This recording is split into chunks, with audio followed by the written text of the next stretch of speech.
Hey, good morning. Eagle Song Gardener here at RavenCroft Garden, and I'm just going to do a little walkthrough of our barn restoration this year. It took a good part of our summer. We had a lot of different hands come and help us, and we just finished.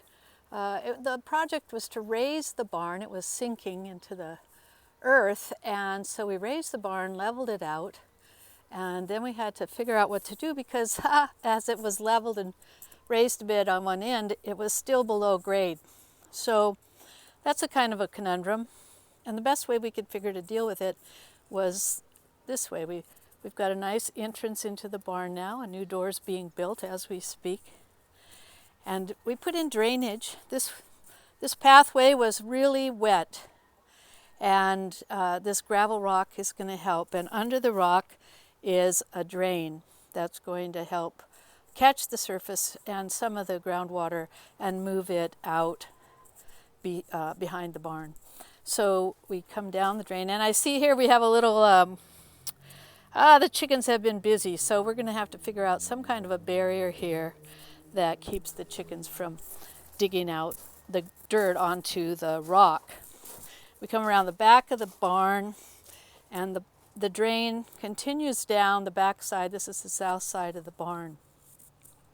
And we have all of our tool storage back here, and pretty excited to be able to put the tools back up on the barn.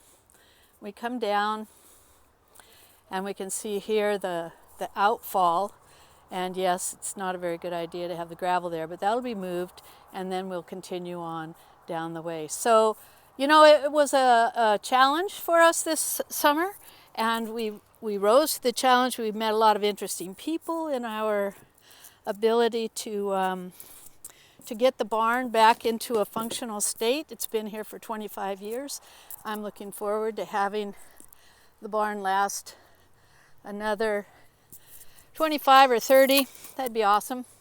So anyway, that is the conclusion. Well, actually, it's not the conclusion. We have a little bit more to do to finish the barn project, but we have come a long way this summer and are really grateful that we have made it this far. So the fruits of your labors, I hope, are falling into place for you, that you're meeting interesting people as you meet the challenges in your life, and that your world continues to grow as you cultivate life too. Eagle Song Gardener, signing off from RavenCroft Garden. Hey, I'll see you down the road.